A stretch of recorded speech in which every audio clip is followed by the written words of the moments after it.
안녕하세요. 챕터 8 에너지 보존 세 번째 시간입니다. 지난 두 차시 동안 에너지 보존 관련 이론을 모두 학습했습니다. 이번 시간에는 관련 예제 문제 4문제를 풀어보도록 하겠습니다. 문제 1번입니다. 그림 1은 용수철 공기총의 작동 원리를 나타낸 것으로 방아쇠를 당겨 용수철이 튕겨나가도록 하는 구조를 나타냈습니다. 이 용수철을 처음에 YA만큼 압축하여 방아쇠를 당깁니다. 질량이 m인 총알은 연직으로 발사되어 용수철을 떠나는 위치부터 최대 높이 yc만큼 올라갑니다. 그림 2는 yb는 0인 지점입니다. 여기에서 총알의 질량은 35g, 그리고 처음 위치는 마이너스 0.12m, 그리고 최고 도달 높이 yc는 20m라고 합시다. 첫 번째 문제, 모든 저항력을 무시할 때 용수철 상수 K를 구해보겠습니다. 에너지 보존식을 세워야 하는데 어떻게 K를 설정하냐에 따라서 방정식의 형태가 조금 달라집니다. 여기서는 고립계로 K를 설정해서 에너지 보존식을 세워보겠습니다. 여기서 고립계라는 것은 총알, 용수철, 지구 전체를 하나의 계로 정의한다는 것이고, 그렇게 되면 그 계가 갖는 에너지는 운동 에너지, 그리고 중력 포텐셜 에너지, 탄성 포텐셜 에너지를 갖게 됩니다.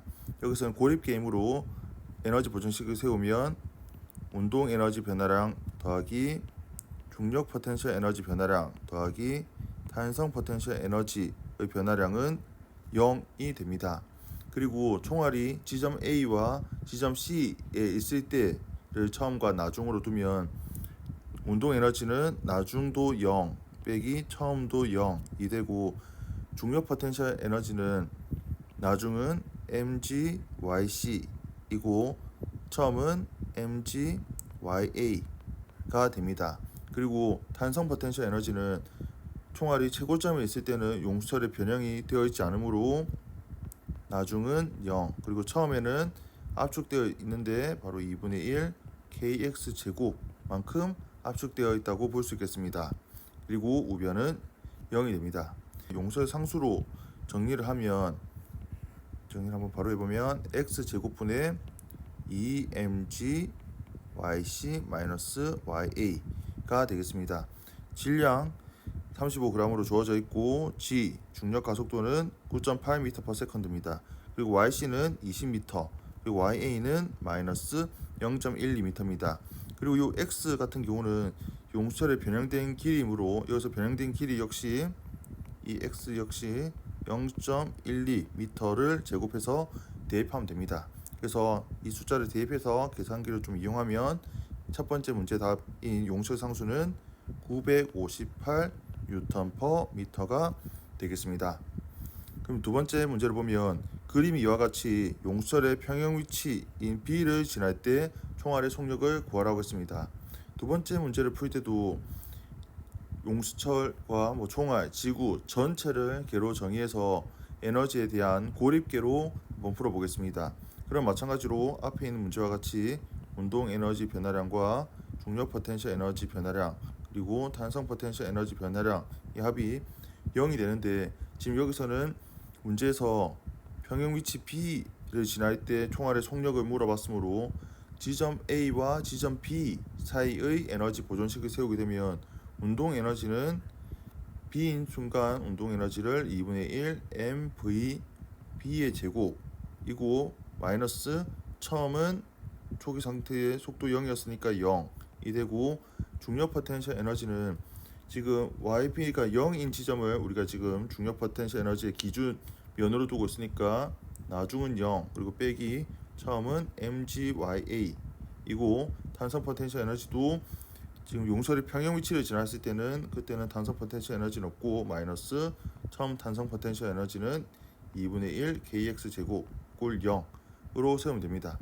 바로 총알의 속력을 물어보고 있으므로 이 vb로 식을 정리하게 되면 바로 적어보면 n분의 kx 제곱 더하기 2gya가 됩니다. 주어진 숫자를 대입하면 vb 답은 19.8m/s가 되겠습니다.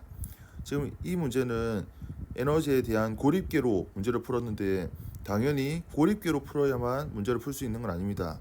예를 들어서 물체 하나만을 개로 설정해서 그 개가 갖는 에너지는 운동 에너지만 가능하게끔 해서 용수철에 의한 탄성력이라든지 지구에 의한 중력을 모두 외력으로 둔 2일 운동 에너지 정리로도 똑같은 식을 얻을 수 있습니다. 여기에서 어떻게 개를 설정하냐에 따라서 풀이 과정은 좀 다를 수 있지만 답은 동일하니까 개를 다양하게 설정해서 문제를 풀어보는 연습을 하는 것을 추천합니다. 문제 2번입니다. 수평면 위에서 처음에 정지하고 있던 6kg의 물체를 크기가 일정한 12N의 수평 방향의 힘으로 오른쪽으로 당긴다고 가정합니다. 그림을 그리면 수평면의 질량이 6kg인 물체에 바로 오른쪽 방향으로 힘이 12N인 일정한 힘으로 당긴다고 가정하고 있습니다. 첫 번째 문제를 보면 물체가 접촉한 이 표면과 물체 사이의 운동마찰 계수 6K는 0.15일 때 3m 이동한 후 물체의 속력을 구합니다. 여기에서도 전체를 개로 설정해서 에너지에 대한 고립계를 설정할 수도 있고 특정 물체만 개로 설정할 수도 있습니다. 여기에서는 예제 문제 1번과 좀 다르게 물체 하나만을 개로 설정해서 바로 2일 운동 에너지 정리를 이용해서 한번 문제를 풀어보겠습니다. 그러면 6kg 물체를 개로 설정하면 물체에 작용하는 중력이라든지 바닥에 떠받치는 수직 항력이라든지 수평 방향으로의 힘 F와 운동을 방해하는 운동마찰력 모두 외력이 됩니다.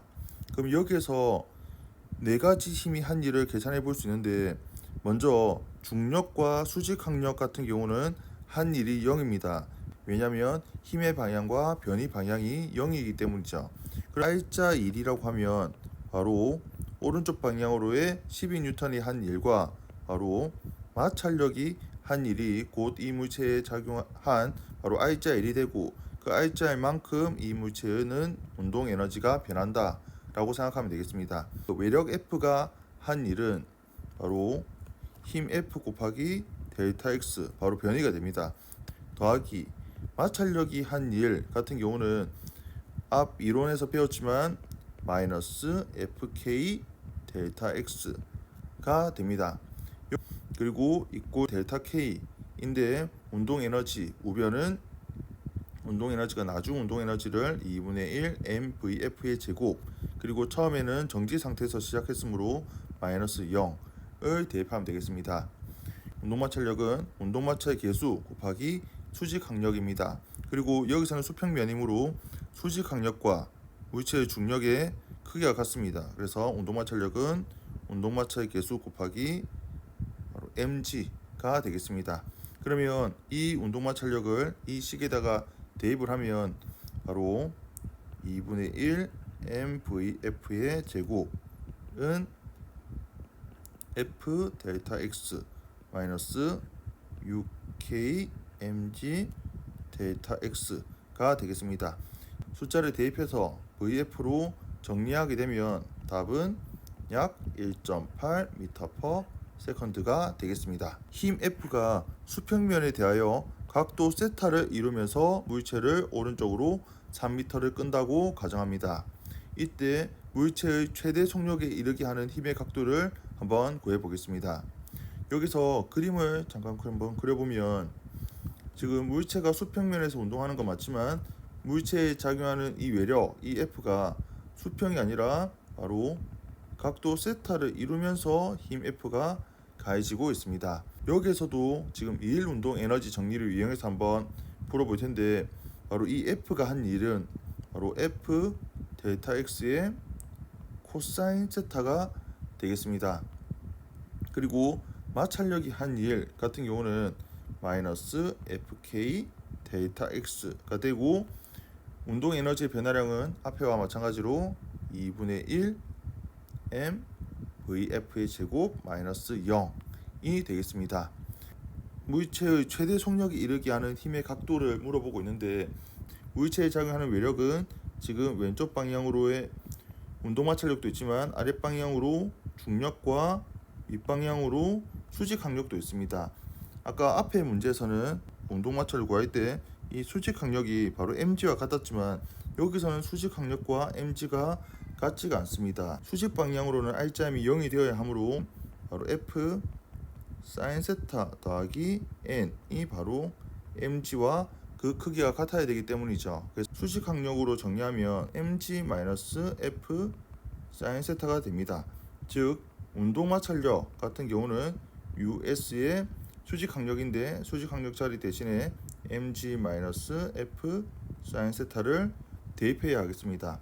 그러면 여기서 문제에서는 물체의 최대 속력에 이르게 한다라는 건 물체의 운동 에너지가 최대가 된다는 거니까 물체의 최대 운동 K로 식을 정리해 보면 K는 F 델타 X 코사인 세타 마이너스 US 곱하기 mg 마이너스 F 사인 세타의 델타 X가 되겠습니다. 여기서 K가 곧 세타에 대한 함수라는 것을 알 수 있습니다. 나머지는 다 상수로 처리되어 있죠. 속력이 최대이기 위해서는 운동 에너지가 최대여야 하고 운동 에너지 K가 세타에 대한 미분값이 0이 되어야 한다는 겁니다. 즉 이 K를 바로 d세타 dK 세타에 대해서 미분하게 되면 앞에서는 이 코사인 세타를 미분하면 마이너스 사인이 되니까 마이너스 F 델타 X의 사인 세타가 되고 여기 있는 이 mg는 바로 0이 되죠. 그래서 마이너스 uk의 mg는 0 마이너스 사인 세타는 미분하면 코사인 세타가 되니까 f 코사인 세타의 델타 x가 되겠습니다. 이게 바로 0이 되는 값을 찾으면 되죠. 정리하면 마이너스 사인 세타 더하기 uk 코사인 세타는 0이 됩니다. 지금 보면 델타 x도 이렇게 지금 소거되고 있거든요. 그래서 이걸 문제에서 물어보고 있는 거 지금 세타를 물어보고 있으니까 세타로 좀 정리하면 바로 탄젠트 세타가 뮤 k가 되겠습니다. 그리고 문제에서는 이 운동마찰 계수가 0.15로 주어져 있으니까 바로 문제에서 요구하는 세타는 아크 탄젠트 세타의 0.15인데 이거 계산기를 좀 써보면 답은 약 8.5도가 두 번째 정답이 되겠습니다. 문제 3번입니다. 그림과 같이 두 물체가 가벼운 줄의 양끝에 연결되어 마찰이 없는 도르래에 걸쳐 있습니다. 수평면 위에 놓여 있는 질량 m1인 물체는 용수의 상수 k인 용수철에 연결되어 있습니다. 용수철이 평형일 때 물체 m1과 매달려 있는 질량 m2인 물체를 정지 상태에서 놓습니다. 물체 m2가 정지하기 전까지 거리 h만큼 떨어지게 될 때 물체 m1과 수평면 사이의 운동마찰 계수를 구하는 것이 세 번째 문제가 되겠습니다. 이 문제 역시 개를 어떻게 좀 다양하게 세워서 문제를 한번 풀어볼 수 있는데 여기서는 일부러 물체와 그리고 용수철 그리고 지구는 하나의 개로 설정하면서 수평 바닥이 이 M1에 작용하는 이 마찰력만 외력으로 한번 둬보겠습니다. 그렇게 되면 에너지에 대한 비고립계가 되는데 운동 에너지 변화량 가능하고 바로 중력 포텐셜 에너지 변화량과 탄성 포텐셜 에너지 변화량이 변하는데 이 계열 총 에너지 변화량은 바로 마찰력이 한 일만큼 계열 총 에너지가 변한다 라고 이러한 형태로 에너지 보존식을 세울 수 있습니다. 그러면 운동 에너지 같은 경우는 물체가 처음에 정지 상태에서 시작해서 나중에 다시 정지할 때까지 두 지점을 비교하는 것이므로 운동 에너지는 0 빼기 0으로 적을 수 있겠고 중력 포텐셜 에너지는 나중을 예를 들어서 편의상 나중 h만큼 떨어진 이 지점을 포텐셜 에너지 기준을 0으로 한번 둬보겠습니다. 그럼 나중은 0이 되고 처음은 마이너스 mg 여기서는 m2g h가 되겠습니다. 그러면 탄성 포텐셜 에너지 같은 경우는 나중이 바로 h만큼 더 늘어난 상태니까 나중이 바로 2분의 1 k h의 제곱이 되고 처음은 평형 상태로부터 시작했으므로 빼기 0이 되는데 여기서 마찰력이 한 일은 마이너스 fkh가 되겠습니다. 여기서 운동 마찰력은 운동 마찰 계수 곱하기 m1g가 되는 것도 알 수 있습니다. 그러면 이 식을 좀 정리하면 마이너스 m2gh 더하기 2분의 1 kh 제곱 더하기 us m1gh는 0 이렇게 할 수 있고, 문제에서는 운동마찰 계수 uk를 구하라고 했으니까 uk로 좀 정리를 하면 바로 m1g 분의 m2g 마이너스 2분의 1 kh가 바로 세 번째 문제 정답이 되겠습니다. 여기에서 하나의 단위 물체를 개로 설정해서 일 운동 에너지 정리로도 풀 수 있습니다. 그렇게 되면 물체는 운동 에너지 변화량만 가능하고 중력이 한 일, 그리고 탄성력이 한 일, 그리고 마찰력이 한 일이 이 물체에 작용하는 외력이 한 일이 되면서 우변에 적을 수가 있죠. 즉, 일 운동 에너지 정리가 됩니다. 그러면 좌변은 바로 0 빼기 0이 되고, 중력이 지금 M1에 대해서는 한 일이 없죠. 힘은 아랫방향인데 변이는 왼쪽인 수평 방향이니까 M2에 대해서는 중력이 아랫방향인데 M2도 아랫방향으로 이동했으므로 중력이 한 일은 플러스 M2GH. 처음에 평형 상태인데 M1이 오른쪽으로 이동했으므로 탄성력은 왼쪽으로 작용합니다. 힘의 방향과 변이가 반대 방향이므로 탄성력이 한 일은 마이너스 2분의 1 kh 제곱, 그리고 마찰력이 한 일은 앞에도 했지만 마이너스 fkh가 됩니다. 그래서 일 운동 에너지 정리로 식을 세운 이 방정식도 지금 좌우변을 좀 정리해서 보면 결국 이렇게 첫 번째 처음에 문제 방정식을 세웠던 것과 똑같은 방정식인 것도 확인할 수 있습니다. 그리고 마찰력까지 외력이 아니라 전체를 개로 설정해서 에너지에 대한 고립계로도 설정할 수 있는데, 그렇게 되면 그 개가 갖는 에너지는 운동 에너지와 중력 포텐셜 에너지, 그리고 탄성 포텐셜 에너지, 그리고 바로 내부 에너지 변화량까지 해서 전체를 개로 설정해서 에너지에 대한 고립계로 설정할 수 있습니다. 그러면 앞에서 이 부분은 앞에서 풀었던 풀이와 똑같고, 바로 내부 에너지 변화량이 바로 우리가 이론 시간에 배웠던 플러스 fkh라고 적을 수 있습니다. 이렇게 되면 결국 어떤 식으로 개를 설정하나 만들어지는 방정식은 다 동일하게 되므로 여러분들은 평상시에 공부할 때는 이렇게도 개를 세우고 또 저렇게도 개를 세우고 문제를 풀되 연습하면 도움이 많이 될 것입니다. 문제 4번입니다. 전동기가 질량이 1600kg인 승강기와 질량이 200kg인 승객을 나르고 있습니다. 일정한 마찰력 4000N이 작용해서 승강기의 운동을 느리게 하고 있습니다. 첫 번째 문제, 승객을 실은 승강기를 바로 일정한 속력 3m/s로 올리려면 전동기는 얼마의 일로 일을 해야 할까요? 승강기에 바로 뉴턴의 제2법칙을 작용해 보면 승강기에는 지금 윗방향으로 장력으로 위로 잡아당기고, 그리고 아랫방향으로는 바로 이 물체의 승강기와 이 사람 승객에 의한 중력이 아랫방향으로 작용하고, 그 다음에 운동을 방해한다고 했으니까 아랫방향으로 마찰력이 작용하고 있을 겁니다. 즉, 이 상태에서 일정한 속력이라는 것은 R점이 0이 되므로 바로 승강기가 잡아당기는 힘이 바로 mg 더하기 스몰 f에 해당되는 운동 방정식을 세울 수가 있는데, 일률은 본래 정의는 dt분의 de이지만 유도 과정을 거쳐서 바로 f.v로도 적을 수 있다고 했습니다. 그러면 여기서는 f와 이 v가 나란한 방향이므로 그냥 바로 fv를 쓸 수 있는데, 여기서 이 f는 문제에서는 지금 장력 t로 쓸 수 있어서 tv가 되면 t 대신에 라지 mg 더하기 마찰력 f 스몰 f 곱하기 v를 대입하면 됩니다.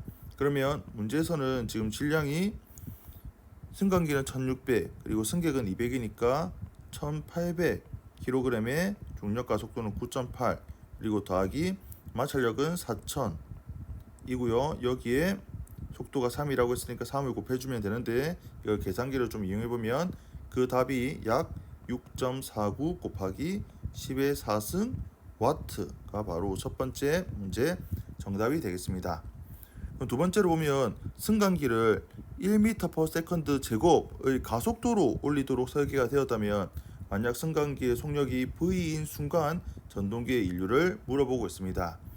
승강기와 승객에 작용하는 외력을 표시해 보면 바로 윗방향으로는 전동기가 작용하는 장력이 되겠고, 마찬가지로 아랫방향으로는 전체 중력과 그 다음에 마찰력 스몰 f가 작용할 겁니다. 이 물체는 일정한 속력이 아니라 바로 가속도를 가짐으로 물체에 작용하는 R자 힘이 존재한다는 건데, 그 말은 윗방향으로 R자 힘 라지 t 마이너스 라지 mg 빼기 스몰 f는 바로 라지 ma라고 하는 바로 등가속도 운동을 하는 것으로 볼 수 있습니다. 여기에서 t로 정리하면 바로 라지 m의 g 더하기 a의 플러스 스몰 f가 되니까, 만약 일률에서 fv라고 하면 이 f에다가는 이 t를 대입하면 되죠. 그래서 라지 m 더하기 g 곱하기 g 더하기 a 플러스